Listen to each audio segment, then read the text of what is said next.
And with me today, friend and colleague, Saurav Sanyal, who I've worked with on several projects and is based in India. And he just came off a fireside chat that he was conducting with the former chairman of Microsoft Corporation, India.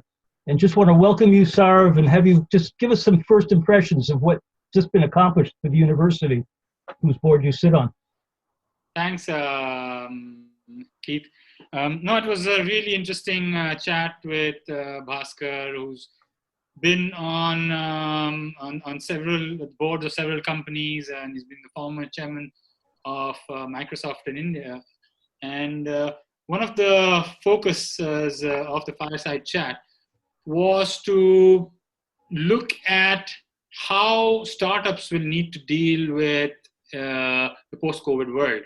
And therefore, how can Gujarat University and its Entrepreneurship Council, on the board of which I sit, how can we enable startups to grow globally?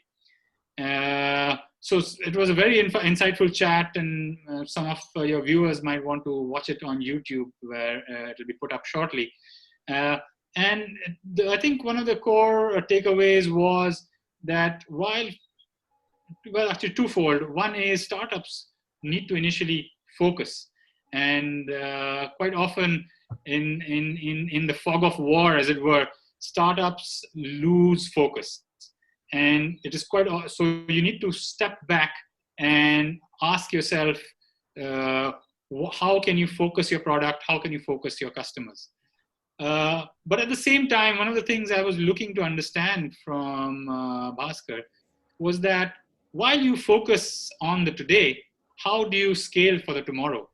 Some of the insights were fantastic. He spoke about, for example, the role of value systems, building value systems, because they're essentially the edifice on which any startup would build their company.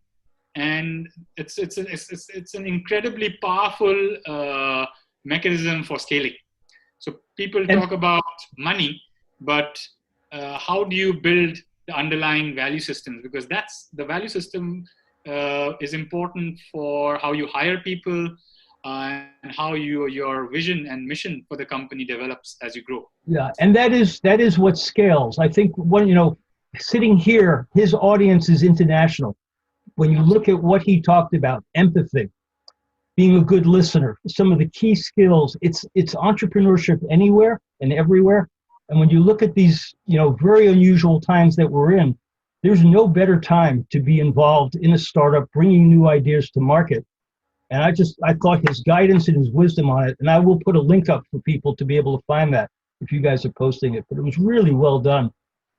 Excellent. Any final thoughts of things you've learned out of this experience and what we now call BC before COVID and after COVID? Well, I mean, I think everybody agrees that things will not be the same. There will be the requirement to pivot, a post-COVID pivot for startups. Of course, every business will now need to relook at their business plans. But I mean, things like value and culture doesn't change. Right, exactly. So that remains the same. And that's something that a lot of startup founders need to focus on. Right now, I think a lot of us are in lockdown, and it gives us time to reflect. So I hope some of your viewers and some of our founders spend that time to understand what that mission is, what drives them, what makes them wake up every morning. And in the post-COVID world, I think empathy will play an increasingly bigger role. So I think it will be really important to see how your company responds to these challenges going forward. No, they're great points, and we are all connected, and I think that's the other thing that's come out of this. Thank you so much for sharing a few minutes with us. Very much appreciate your time. Continued success. Thank you, Keith. Love speaking to you.